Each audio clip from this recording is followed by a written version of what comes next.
So guys, अब कुछ दिनों के अंदर आपका रिजल्ट आ जाएगा। अब रिजल्ट आने के बाद हम कॉलेज के लिए एडमिशन्स के लिए दौड़ते हैं। और जब कॉलेज के एडमिशन के लिए दौड़ते हैं तो हर साल इतने साल हो गए हमारे ऑफलाइन बैच, 18 साल के ऑफलाइन बैच, पिछले 4-5 सालों से ऑनलाइन के अंदर मैंने हर साल ये वीडियो बनाया और बच्चों को हर साल मैंने चीजें समझाई है। बट मुझे पता है कि अगर जस्ट कैलकुलेशन में लेता हूँ कि 100 बच्चों को मैं समझा रहा हूँ तो उसमें सुनने वाले बस 10 बच्चे रहते हैं, और बाकी उनको कब समझ में आता है, जब 12th पास हो जाते हैं, 12th में चले जाते हैं या पास हो जाते हैं, उसके बाद वो गलतियां समझ में आती है। बट उस समय रास्ता वापस रिटर्न आने का नहीं रहता। तो इसलिए गाइस, कॉलेज सिलेक्शन बहुत इंपॉर्टेंट होता है 10th के बाद। बट यहाँ कॉलेज को जो सिलेक्ट करने का तरीका होता है बिल्कुल अलग होना चाहिए। ये 12th के बाद के एडमिशन की तरह बिल्कुल नहीं होना चाहिए। 12th के बाद के बच्चे कॉलेज को सिलेक्ट करने का उनका तरीका बिल्कुल अलग होता है, और 10th के बाद के बच्चों का बिल्कुल अलग होना चाहिए। दोनों को एक तरीके से नहीं सोचना चाहिए। हाँ, 10th के बाद हम कॉलेज में जाना रहता है, और बहुत सारे बच्चों के मन में कुछ और गलतियां रहती है जिनके कारण वो गलत डिसीजन ले लेते हैं और उनको बहुत ज्यादा फील होता है। तो उस चीजों पे हम बात करने वाले। इस वीडियो पे टारगेट लाइक में रखता हूँ 1500 कमेंट का, जिससे मुझे बहुत अच्छा लगेगा, और बहुत सारी चीजें हम इस पे लाएंगे जिससे बहुत ज्यादा आपको हेल्प मिलेगा। इवन गाइस, साइंस और कॉमर्स की स्टडी आप चालू कर सकते हो। ऑलरेडी प्लेलिस्ट में जाके चेक करोगे तो हमने पूरे वीडियोस बनाए हैं जिससे आप पढ़ना स्टार्ट कर सकते हो। और 11th स्टैंडर्ड के लिए, साइंस और कॉमर्स के लिए हमारे टोटल 2 चैनल है। साइंस वालों के लिए Giri tutorial and Pradeep Giri 11th-12th academy, जिसका डिस्क्रिप्शन में मैंने लिंक डाला है। तो फटाफट जाके सब्सक्राइब करो और गाइस पढ़ना भी स्टार्ट कर दो अगर चाहते हो। बट कॉलेज की अगर मैं बात करूं, बहुत इंपॉर्टेंट वीडियो, प्लीज रिक्वेस्ट है, अगर अपनी दोस्त की हेल्प करना चाहते हो तो ये वीडियो हर ग्रुप में हर जगह तक पहुंचा दो, जिससे अगर आपका दोस्त अगर कुछ गलती करने वाला है तो एक बार देख ले। वैसे मुझे पता है कि दोस्त बहुत कम ही सुनेगा, बट एक बार आप उसको बता दोगे तो आगे कहीं आपको वो ये नहीं बोलेगा कि भाई तूने तो सही डिसीजन ले लिया था बट तूने मुझे ये बात नहीं बताई। देखो, वो करेगा अपने मन का ही, बट हो सकता है कहीं आपके बोलने पे 1% कहीं चांस रहे वो रुक जाए, तो भाई उसका फ्यूचर बच जाएगा। तो प्लीज ये वीडियो जरूर भेज देना। हम बात करेंगे एक एक करके। सबसे पहली बात इस पे, एक मैं अपने दोस्त की भी स्टोरी आप सभी को बताने वाला हूं। देखो गाइस, हम जब 10th के बाद हमारा रिजल्ट आ जाता है, और 10th के बाद रिजल्ट आने के बाद हमारे मन में रहता है कि भाई तेरा भाई ना दूर जाएगा, दूर वाले कॉलेज में जाएगा। और मतलब मैं, जैसा भी मैं बोईसर में रहता हूँ, तो कुछ बच्चों का ये सोच रहता है कि मैं ट्रेन पकड़ के मुंबई पढ़ने जाऊंगा और वहां रहूंगा। एक्चुअल उनको पढ़ने से ज्यादा मजा नहीं है, उनको मजा ये है कि वो ट्रेन से जाएंगे, ट्रेन से वापस आएंगे, वहां बहुत सारे दोस्त मिलेंगे, वहां की लाइफ अलग। वो पहले इस बारे में सोच के वो ज्वाइन करने जाते हैं। उनके अंदर बहुत कम ये रहता है कि मैं वो कॉलेज में जा रहा हूँ, ज्यादा उनके दिमाग में यही चलता है कि मैं फैमिली से थोड़ा दूर जाऊंगा। ये गाइस स्टार्टिंग के लिए बहुत अच्छा लगता है, स्टार्टिंग के 10 दिन के लिए, 15 दिन के लिए, 20 दिन के लिए, 25 दिन के लिए।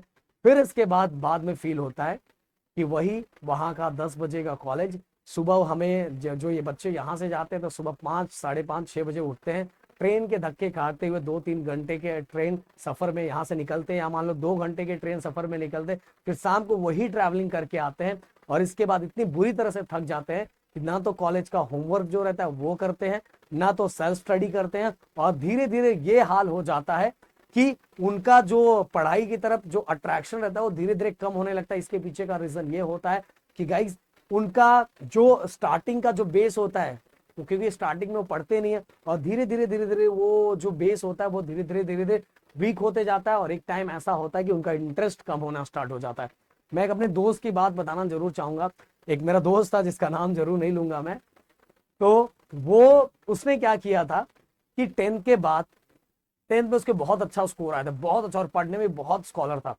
उसने यही जोश जोश में उसने अपने यहाँ से एक ऐसे जगह पे एडमिशन लिया जिसकी जर्नी 2 से 3 घंटे की थी, और वो डेली आता था, डेली जाता था। स्टार्टिंग में तो बहुत उसको अच्छा लगा, और फाइनली ये हुआ कि उसको प्रॉपर टाइम नहीं मिलने के वजह से उसका होमवर्क भी कंप्लीट नहीं होता था, बहुत ज्यादा थक जाता था, और प्रॉपर तरीके से स्टडी नहीं कर पाता था। और फाइनली ये हुआ कि उसका 12th में रिजल्ट बहुत कम आया, और 12th में जब रिजल्ट आया तो थोड़ा उसको समझ में आया। और 12th में रिजल्ट आने के बाद फिर इसके बाद फाइनली गाइस उसने एक बार और एग्जाम दिया, और उसने अपने स्कोर को इंप्रूव किया, क्योंकि 12th में पास तो हो गया था पर परसेंटेज इतना कम आया था कि उसको जिस फील्ड में एडमिशन लेना था उस फील्ड में उसके एडमिशन के लिए उसके मार्क्स प्रॉपर नहीं थे। इसीलिए गाइस ये चीजों को सुनना बहुत जरूरी है। देखो गाइस, 10th के बाद लॉन्ग डिस्टेंस मैटर नहीं करता। 12th 10th के बाद के कॉलेज बिल्कुल ना के बराबर मैटर करता, मैं आपको बता देना चाहता हूं, बिल्कुल ना के बराबर मैटर करता। अब तो उतना मैटर करता ही नहीं है।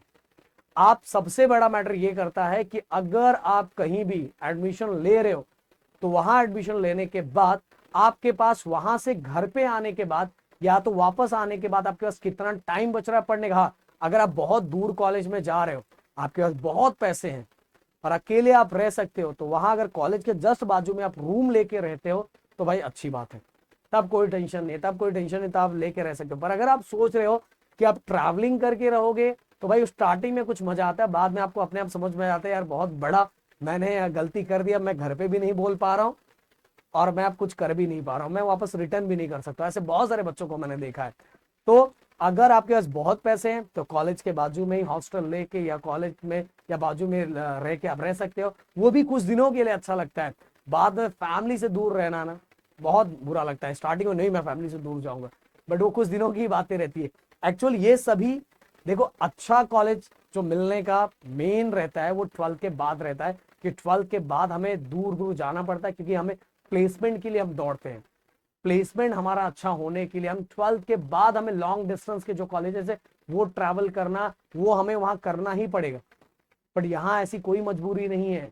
अगर 12th में हमारा रिजल्ट खराब हो गया इन सभी चीजों के कारण ना, तो हमें जो लॉन्ग डिस्टेंस आगे जाके ट्रैवल करना है ना, वो हम करने के लिए हमारे पास स्कोर भी नहीं होगा। इसीलिए हमें सबसे पहला डिसीजन 10th के बाद ये लेना चाहिए कि हमारे नजदीक सबसे कौन सा कॉलेज है, जो कॉलेज हमें सबसे जल्दी छोड़ देता है, बिना मतलब परेशान करता, बिना मतलब की चीजें लिखने के लिए नहीं देता, बिना मतलब कोई और चीजें क्रिएट नहीं करता, वो कॉलेज सबसे बेस्ट है। मैं बताना चाहूंगा 11 12 में सेल्फ स्टडी बहुत ज्यादा मैटर करता है। अब पढ़ने के लिए आपके कॉलेज में पढ़ाई हो रही है कि नहीं हो रही है, सब जगह लगभग कुछ कॉलेजेस को छोड़ के बाकी सभी जगह का वही हाल होता है। कुछ कॉलेजेस हैं जहाँ बहुत अच्छा है, बट बाकी सभी जगह ऐसा है कि वहाँ बहुत बुरा ही हाल है। वहां जाके आपका कॉलेज के अंदर कुछ पढ़ाई नहीं हुई, कॉलेज से आपको आपको 12th के बोर्ड का रिजल्ट जरूर मिलेगा, जो वो हेल्प कर पाएगा। Self study last to last आपको अपने से ही करना है, और बाकी तो हम तो है ही है, हमारे पूरे चैनल पे तो आपको उसका टेंशन है ही नहीं।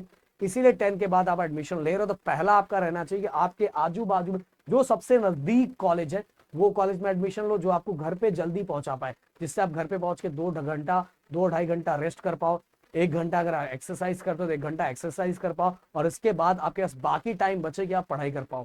ओके, इसके बाद एक क्वेश्चन और आता है कि सर मॉर्निंग कॉलेज या इवनिंग कॉलेज।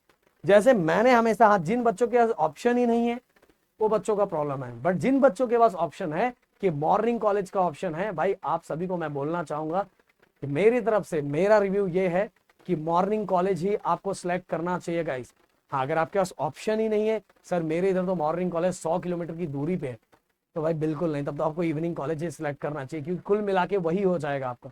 पर अगर आपके पास मॉर्निंग कॉलेज है जो सुबह 7 से स्टार्ट होकर 12-1 बजे खत्म हो जाता है, तो भाई मैं आप सभी को रिक्वेस्ट करूंगा कि अगर वो 2-3 किलोमीटर या 5-6-10-8 किलोमीटर पे भी है तो भी आप मॉर्निंग कॉलेज ही सिलेक्ट करो। इवनिंग कॉलेज में आप मान लो आपका 12 बजे का कॉलेज है, सुबह आप उठोगे, ये मानने वाली बात है 8 बजे तो उठोगे, 8-8:30 बजे भले बोलोगे नहीं सर मैं बाद में कर लूंगा, फिर भी ऐसे ही होगा।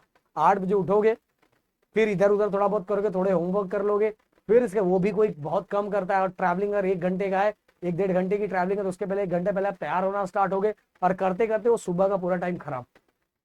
फिर शाम को जब कॉलेज से आओगे तो पूरे, क्योंकि दिन भर ऐसा हमें फील होता है कि हमने दिन भर काम किया है, तो हम जब कॉलेज से आते हैं तो इतने थके रहते हैं कि कॉलेज का होमवर्क जो रहता है वो भी कंप्लीट ठीक से नहीं होता, और अगर वो भी हम कंप्लीट करते करते हमारा टाइम चला जाता है और हम खुद की सेल्फ स्टडी नहीं कर पाते। और 11th में इसी कारण बहुत सारे बच्चे कमजोर हो जाते हैं, और कमजोर तो जोड़ो 12th में उनका, 11th तो चलो एक बार निकल भी जाता है, 12th में बुरा हाल, बेसिक भी खराब हो चुका है, और बेसिक खराब होने के साथ ही 12th में बिल्कुल टाइम नहीं मिल रहा पढ़ने के लिए। और यही रीजन होता है मैं बच्चों को बोलता हूं कि मॉर्निंग कॉलेज सेलेक्ट करना है। अब फिर से मैंने बताया कि यहाँ कोई 11th में कोई कॉलेज मैटर करता ही नहीं है। 11th में बस आपको एक कॉलेज मिलना चाहिए जो 12th में आपको रिजल्ट दे पाए, और वो कॉलेज अराउंड 4 से 5 घंटे। आप बोलोगे सर हमें कौन से कॉलेज, रेगुलर कॉलेज में जाना चाहिए कि हमें डिस्टेंस कॉलेज जाना चाहिए, मतलब हमें इंटीग्रेटेड करना चाहिए, या तो हमें, देखो इस, अगर आपके पास ऑप्शन है इंटीग्रेटेड का, इंटीग्रेटेड भी बेटर है, बट मेरे वाइज अगर सजेशन लेना चाहोगे तो रेगुलर कॉलेज आपको जाना चाहिए, जो बेस्ट होता है, जिससे आगे जाके आपके इंटरनल पे अच्छा खासा सपोर्ट मिलता है। इसीलिए आपको रेगुलर कॉलेज जाना चाहिए। मेरी तरफ से इंटीग्रेटेड के मैं थोड़ा कम सपोर्ट में हूँ, रेगुलर कॉलेज ज्यादा बेटर ऑप्शन होता है, बट वो कि वो कम टाइम में और ज्यादा बिना परेशान किए बिना आपको छोड़ दे। बट ये चीजें मुझे पता है बहुत कम बच्चे स्टार्टिंग में सुनते, बट और बाद में मेरे इसी वीडियो के नीचे आके कमेंट करते हैं, सर उस समय मैंने ये सही, आपने सही बोला था पर मैंने समझा नहीं। अब इसके बाद गाइस देखो, अगर आप यहाँ सही सब कुछ करते हो तो आपको 11th में एक अच्छा खासा टाइम मिलता है, जिससे आप रेस्ट भी करते हो, अपने बॉडी पे ध्यान भी देते हो, अपनी पढ़ाई भी करते हो और बाकी एक्टिविटी भी कर लेते हो, क्योंकि इसके बाद आपको बहुत सारा टाइम मिल जाता है कॉलेज जाने के बाद भी। तो 11th में भी रिजल्ट आपका अच्छा होता है, और रिजल्ट अच्छा होने के बाद 12th 11th का भी आपका बेसिक क्लियर होता है, और 11th का बेसिक क्लियर है तो 11th का कनेक्शन 12th में बहुत ज्यादा है। समझ में आया? ये मत सोचो कि 9th में आपने कुछ नहीं किया तो 10th में कर लिया। 11th में अगर आपने कुछ नहीं किया तो आपका पहली बात तो कॉन्फिडेंस डाउन हो जाएगा। 12th में आओगे तो बहुत सारी चीजें जो 11th से कनेक्टेड है वो पहली बात तो समझ में नहीं आएगा, और उसको समझने में 2-4 महीने चला जाएगा तो ऐसे ही बहुत सारे टॉपिक छूट जाएंगे। इवन अगर आप सीईटी का एग्जाम देना चाहते हो, जेई का एग्जाम देना चाहते हो, नीट का एग्जाम देना चाहते हो, तो दोनों में 11th 12th का ही सिलेबस है। और एक चीज और बोलना चाहूंगा कि गाइस बिल्कुल जरूरी नहीं है कि 11th के स्टार्टिंग 2-4 महीने या 11th के 6 महीने में आपने जेई नीट सीईटी सबके कोर्सेस लगा लिए, इसका कोई मतलब नहीं होता, बिल्कुल मतलब नहीं होता। ये सभी इसका गेम होता है। आप देखोगे कि सेंट्रल गवर्नमेंट ने भी अभी एक ये मैं अपने अपने ऑफलाइन बैच में मैं कई सालों से यही फॉलो करवा रहा हूँ। गवर्नमेंट ने तो अभी ये नॉर्म्स लाया, अभी ये नोटिफिकेशन जारी किया, जो आप देख रहे थे ना क्लासेस बंद, उसका रीजन ये था, मैं बताना चाहूंगा उसका मेन रीजन ये, उनको क्या बंद करना था, उनको बंद करना था जो बच्चों को 8, 9, 10 से फाउंडेशन कोर्सेज, ये जेई के कोर्सेज, नीट के कोर्सेज पहले से करवाया जा रहा था। अरे भाई पहले ना उसको जो बोर्ड चल रहा है या जिस सेंट्रल गवर्नमेंट के जिस भी बोर्ड में पहले वो पढ़ा दो। जब बोर्ड बनाता है ना तो एकदम सिस्टमेटिक अच्छे वे में बनाता है। अगर बच्चे का वो जिस क्लास में उस क्लास का उसको बहुत अच्छे तरीके से आता है ना, उसका फाउंडेशन ऑलरेडी मजबूत हो जाएगा। उसको जल्दबाजी करने की जरूरत नहीं है, उसको ठीक से लॉग टेबल नहीं पता है, उसको ठीक से कैलकुलेशन, उसको ठीक से पता नहीं कि इंपल्स क्या होता नहीं पता है, उसको आप पढ़ा रहे हो आगे का। तो भाई कोई जल्दबाजी करने की जरूरत नहीं है। सबसे पहले 2-3 महीना 11 पे ध्यान दो, अच्छे से ध्यान दो। उसके बाद भी 3-4-5 महीने के बाद आप स्टार्ट कर सकते हो।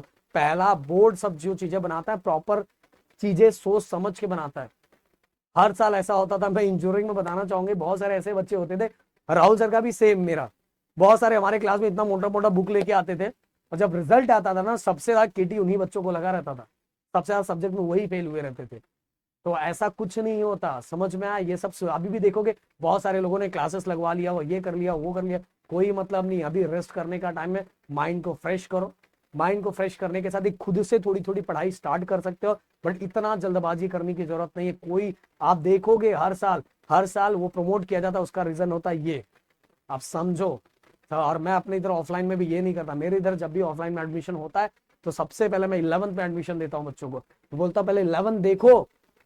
हमारे एग्जाम्स हाफ के बाद से स्टार्ट करते, जो एग्जाम्स की तैयारी है हम पहले बोलते पहले देखो भाई हम उस लायक ही नहीं, पर बाकी जगह पे कॉम्बो पैक दिया जाता है तो बच्चे फंस जाते। तो भाई वो सब गलतियां आपको भी नहीं करनी। जो चीजें इसके अंदर मैंने कॉलेज का भी बता दिया, मैंने बाकी चीजों का भी बता दिया, बिल्कुल फोकस करना है, नहीं तो तब पछताए का होता है जब चिड़िया चुग गई खेत, यही हाल होगा। मिलता है नेक्स्ट वीडियो में। Thank you so much guys, जय हिंद एंड जय महाराष्ट्र दोस्तों।